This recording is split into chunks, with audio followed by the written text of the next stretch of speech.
Programa 27. Guiones y reflectores. Conocer el trabajo que realiza una compañía para montar una obra teatral. Los dramaturgos pasan muchas horas escribiendo sus obras de teatro, construyendo a los personajes, escribiendo los diálogos y agregando las acotaciones para la puesta en escena. Parecería que después de realizar todo ese trabajo, falta muy poco para que la obra sea presentada al público en un escenario, pero no es así. Para que el público pueda apreciar una obra de teatro, un grupo de actores debe prepararse para representar a los personajes. Se tienen que diseñar la escenografía, el vestuario, la iluminación, escribir o seleccionar la música. Todo bajo la coordinación del director. Son muchas semanas de trabajo antes de presentarse al público. Tras el escenario se encuentra un mundo por descubrir, los preparativos que hay que realizar antes de presentar una obra. El encargado de coordinar este trabajo es el director. ¿Cuáles son sus tareas?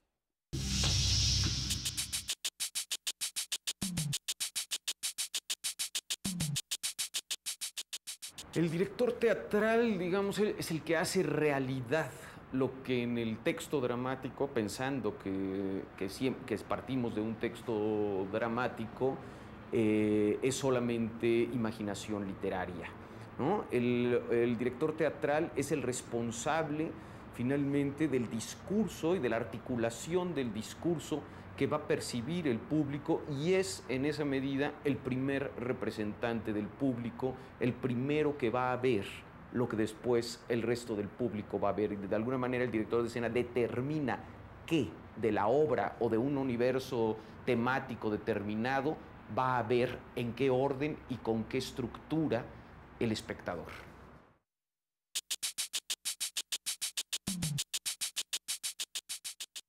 Pasar del texto al montaje es realmente un salto mortal, porque como yo decía, lo que vemos en el texto es solamente una imaginación literaria. Por lo tanto, el director, el trabajo del director es justamente ver cómo eso que es una imaginación literaria puede tomar cuerpo en el espacio real con gente de carne y hueso, que son los actores, y ser transmitido a los espectadores. Es decir, por más que yo tenga la imagen de una Julieta joven, 14 años, no sé qué, si mi actriz tiene 48 años, ya no va a funcionar como Julieta. Y entonces el director de escena es el que se encarga, digamos, de conciliar entre esa petición ideal del dramaturgo y lo que tiene realmente ahí sobre el escenario. Lo mismo que sucede con el espacio. El dramaturgo plantea un castillo, no sé qué, bueno, pero lo que tiene son 4 tablas el director. Entonces, ¿cómo hace para que estas 4 tablas que posee se conviertan realmente, logren crear el espacio equivalente a aquel espacio ideal que nos pidió el dramaturgo? ¿En qué aspectos debe poner atención un actor para representar un personaje? Bueno, para representar un personaje primero de una historia, primero debes de conocer primero los diálogos de un personaje. Por ejemplo, y nosotros lo que hacemos es repasarlo en un video, ver el tipo de gestos que van de acuerdo al personaje, la personalidad, para después entonces representarlo en una obra escénica. Y también preguntar o entrevistar a ciertas personas que van a representar a cierto personaje, parte de lo que es su vida, para entonces obtener información y entonces representarlo de la mejor manera. Tiene que tomar en cuenta los motivos que llevaron a ese personaje a hacer lo que hace en ese espectáculo. Sus antecedentes, de dónde viene, quién es, a dónde va y cómo actuaría en otras circunstancias aparte de las que se reflejan en el espectáculo. ¿Cuáles serían sus recomendaciones para la puesta en escena que tienen que realizar los alumnos de telesecundaria? Realmente en una obra hay que comprender la obra primero, es importante. Porque, bueno, uno que ha presentado distintas obras, como es la compañía de teatro de sordos, pues ahorita estamos representando una obra que trata de 3 vidas de personas sordas. La mayoría no conocen lo que es una persona sorda, y lo que tratamos de hacer en esta obra es que ellos conozcan un poquito y reconozcan, respeten a las personas sordas como, no como un grupo aparte de los oyentes, sino también como otro grupo con el cual uno puede comunicarse y establecer una relación. Entonces es importante en esta obra un poco para concientizar que son las personas sordas y conocer su lengua, su cultura. Por eso es importante entenderlo.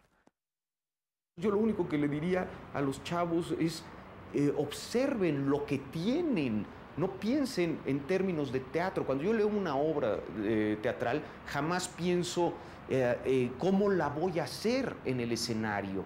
Primero pienso y me imagino ese mundo.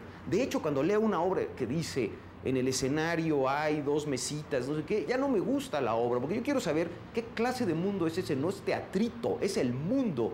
Y luego mi tarea es cómo convertir ese mundo en el escenario, el equivalente de ese mundo en el escenario. Yo les recomiendo leer la obra y hacerse su película. O sea, no verla como una obra de teatro, sino verla como una película, donde ellos ven a la gente, ven los espacios, y luego tratar de convertir eso que imaginaron, cómo se realiza sobre un escenario. ¿Y los otros aspectos de un montaje?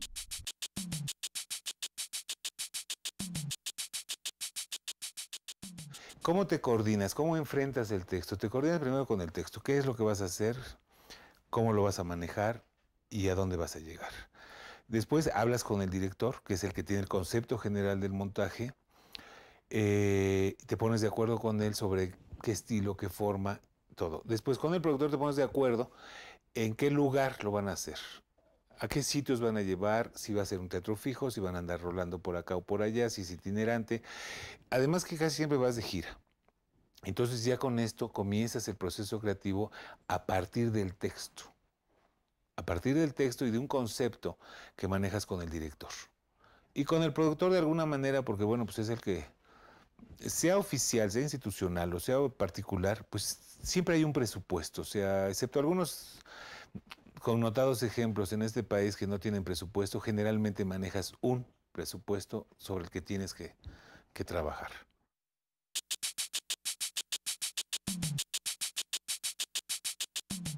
Mi relación con el resto de los creativos de la obra es relativamente, vaya, endeble, quiero decir, no es tan directa. Es más directa con el director y acaso en algunos casos con el escenógrafo, sobre todo por la sonorización que tengo que hacer. Porque yo trato siempre de poner las bocinas según también el tipo de obra. Es decir, no solamente mi trabajo es crear los sonidos, sino también cómo se van a reproducir en el teatro. Entonces, a veces necesito saber cómo va a estar la escenografía para saber dónde colocar mis bocinas. Obviamente que no se vean, pero a la vez que tengan una buena proyección, que esté incorporada a la escena, a la obra de teatro, porque muchas veces se abusa mucho de las bocinas llamadas de proscenio, que están muy fuera de todo lugar, es decir, están muy divorciadas del hecho escénico, es decir, del escenario. Generalmente yo trato de poner mis bocinas adentro del escenario, es decir, atrás de los actores, lo cual les refuerza mucho y les da mucho peso.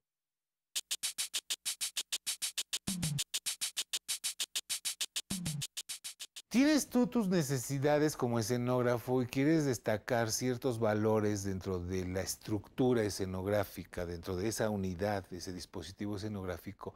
Y entonces le pides al iluminador que te destaque tal o cual elemento, que te apoye en tal o cual área, porque no nada más es para que se vea bonita mi escenografía. Yo no estoy pidiendo que me iluminen la escenografía, estoy pidiendo que iluminen el espacio, la atmósfera en donde se van a desarrollar ¿cómo se llama? Los personajes. Y entonces sí necesitas de repente un contraluz para destacar, no la escenografía, Es el personaje que entra en un momento determinado, porque necesitas darle un carácter muy especial a ese personaje, o necesitas una luz muy directa al frente, o necesitas una luz muy rasante de tal. Entonces es hablar y tratar de convencer, o que te convenzan de que estás mal. A lo mejor estoy pidiendo una luz de este ángulo hacia acá, pero a lo mejor el iluminador me convence que es más bello. O sea, me apoya en la idea, pero resulta más efectiva ponerla de otra manera. ¿Sabías que uno de los dramaturgos mexicanos más destacados fue el escritor Emilio Carballido? Algunas de sus piezas son material indispensable en las escuelas de teatro. Carballido es autor de obras breves, donde con humor y sencillez presenta la realidad de la sociedad mexicana. Sus diálogos tienen gran belleza y poesía, logrando situar a los espectadores lo mismo en un ambiente realista que en uno de sueños. Consulta en tu biblioteca escolar o de aula otros títulos del autor como Teatro para adolescentes, un repertorio para estudiantes donde se acerca a las temáticas juveniles. ¿Por qué no representar una de sus obras en el salón de clases? ¿Y qué pasa con las obras de teatro en un salón de clases? Bueno, en este caso usamos la creatividad de ellos. Ellos, con la ayuda de su lectura y de análisis de textos, se dieron imaginación para hacer su escenografía. También nos basamos mucho en lo que es el título de la obra, y a base del título empezamos a armar lo que son los diálogos. Convertimos primero lo que es narración, la pasamos a guión. Utilizamos materiales de reciclaje, en este caso el pellón, cartulinas, utilería que tienen ellos, que no es necesario que lo compren, que está al alcance de ellos, y también pues se les recomienda que utilicen la biblioteca de aula, donde hay libros para que ellos se apoyen. Digamos que son retos, porque ellos deben de perder el pánico escénico, deben saberse expresar tanto oralmente y corporalmente. Sería el principal reto. Otro de los retos sería aprenderse todo el guión teatral, no nada más su personaje. En este caso, si llegara a faltar algún personaje, uno puede suplir al otro, o igual, si se les olvida en el momento el guión, se vale improvisar. Ahora conoces el trabajo invertido para la puesta en escena de una obra y sabes que antes de montarla es necesario que la compañía desarrolle un buen trabajo en equipo y ensaye con empeño. Mucha suerte en tu aventura teatral.